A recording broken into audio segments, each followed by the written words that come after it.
Hi hello ನಮಸ್ತೆ. ಅನು ಅಡುಗೆ ಮನೆಗೆ ಸ್ವಾಗತ ಸುಸ್ವಾಗತ. ನಾನು ಚೆನ್ನಾಗಿದ್ದೀನಿ, ನೀವೆಲ್ಲ ಚೆನ್ನಾಗಿದ್ದೀರಾ ಅಂತ ನಾನು ಭಾವಿಸ್ತೀನಿ. ಇವತ್ತು ಮಾಡಿ ತೋರಿಸ್ತಿರುವ ರೆಸಿಪಿ ಸರಳವಾಗಿ ನಾವು 4 ಟೊಮೆಟೊ ಇದ್ದರೆ ಟೊಮೊಟೊ ಚಟ್ನಿಯನ್ನು ಯಾವ ರೀತಿ ಮಾಡ್ಬೋದು ಅಂತ ನಾನು ಇವತ್ತು ತೋರಿಸ್ಕೊಡ್ತೀನಿ. ಟೊಮೆಟೊ, ಅದಕ್ಕೆ ಹಸಿಮೆಣಸಿಕಾಯಿ, ಶುಂಠಿ, ಬೆಳ್ಳುಳ್ಳಿ, ಕರಿಬೇವು, ಕೊತ್ತಂಬರಿ, ಸ್ವಲ್ಪ ಬೆಲ್ಲ, ಜೀರಿಗೆ, ಉಪ್ಪು ಇಷ್ಟು ಹಾಕಿ ನಾವು ತರಿಯಾಗಿ ನಾವು ಯಾವ ರೀತಿಯಾಗಿ ಟೊಮೊಟೊ ಚಟ್ನಿಯನ್ನು ಮಾಡ್ಬೋದು ಅನ್ನೋದನ್ನು ನಾನು ಹೇಳ್ಕೊಡ್ತಾ ಇದ್ದೀನಿ. ಈಗ ಈ ಟೊಮೊಟೊ ಚಟ್ನಿ ನಮ್ಮ ಮನೇಲಿ ಏನೂ ಇಲ್ಲ ಅಂತಂದಾಗ ಈ 4 ಟೊಮೊಟೊನ ಹಾಕಿ ಬಾಯಿ ಚಪ್ಪರಿಸುವ ಹಾಗೆ ನಾವು ಟೊಮೊಟೊ ಚಟ್ನಿಯನ್ನು ಮಾಡ್ಕೊಂಡು ತಿನ್ಬೋದು. ಚಪಾತಿ, ರೊಟ್ಟಿ, ಅನ್ನಕ್ಕೆ ಎಲ್ಲದಕ್ಕೂ ನಾವು ಯೂಸ್ ಮಾಡ್ಬೋದು. ಮೊದಲು ಟೊಮೊಟೊವನ್ನು ನಾನು ಫ್ರೈ ಮಾಡ್ಕೊತೀನಿ.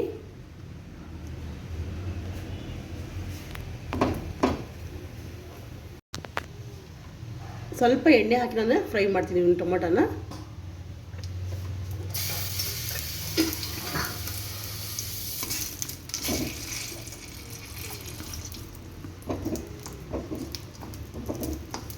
ಗ್ಯಾಸ್ ಸ್ಟವ್ ಜೋರಾಗಿ ಇಟ್ಕೊಂಡೆ ನೀವು ಫ್ರೈ ಮಾಡಿ ನಡೆಯುತ್ತೆ. ಚೆನ್ನಾಗಿ ಫ್ರೈ ಮಾಡ್ಕೊಂಡ್ಮೇಲೆ ಸ್ವಲ್ಪ ಹಸಿಮೆಣಸಿಕಾಯಿ ಕೂಡ ಇದ್ರೊಳಗೆ ಹಾಕಿ ಫ್ರೈ ಮಾಡ್ಕೊಳ್ಳೋಣ.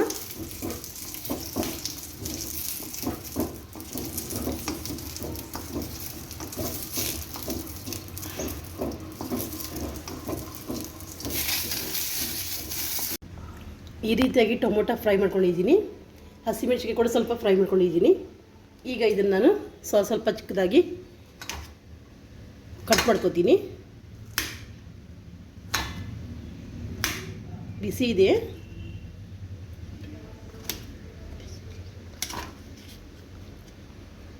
ನಾಲ್ಕು ಪೀಸ್ ಮಾಡ್ಕೊತೀನಿ ಒಂದು ಟೊಮೊಟೊ ಒಳಗೆ.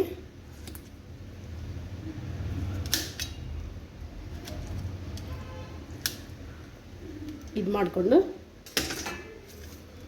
ಜಾರಿಗೆ ಹಾಕ್ತೀನಿ.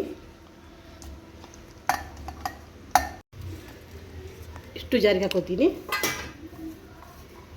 ಕರಿಬೇವು ಕೊತ್ತಂಬರಿ,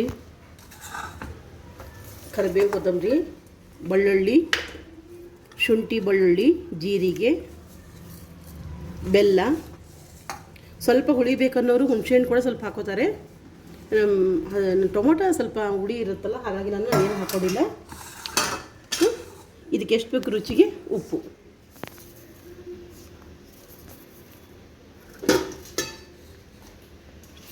ನಾನೀಗ ಮಿಕ್ಸಿ ಮಾಡ್ಕೊತೀನಿ.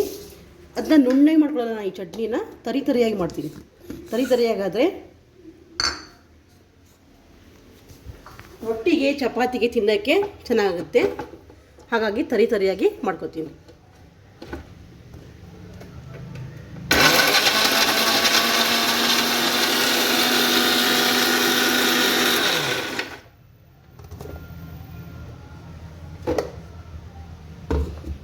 ಈ ಚಟ್ನಿ ಮಾಡಿದ ಮೇಲೆ ಸ್ಮೆಲ್ ಎಷ್ಟು ಚೆನ್ನಾಗಿ ಬರುತ್ತೆ ಅಂದರೆ ಒಂದು ಸಾರಿ ಈ ರೆಸಿಪಿ ಮಾಡಿ ನೋಡಿ. ನೀವು ಮಾಡಿದ್ರೆ ಇದು ಎಷ್ಟು ಚೆನ್ನಾಗಿ ಬರುತ್ತೆ ಸ್ಮೆಲ್ ಅನ್ನೋದು ಗೊತ್ತಾಗುತ್ತೆ. ಸ್ಮೆಲ್ ನೋಡಿ ನಾವು ಚಟ್ನಿಯನ್ನು ತಿನ್ಬೋದು.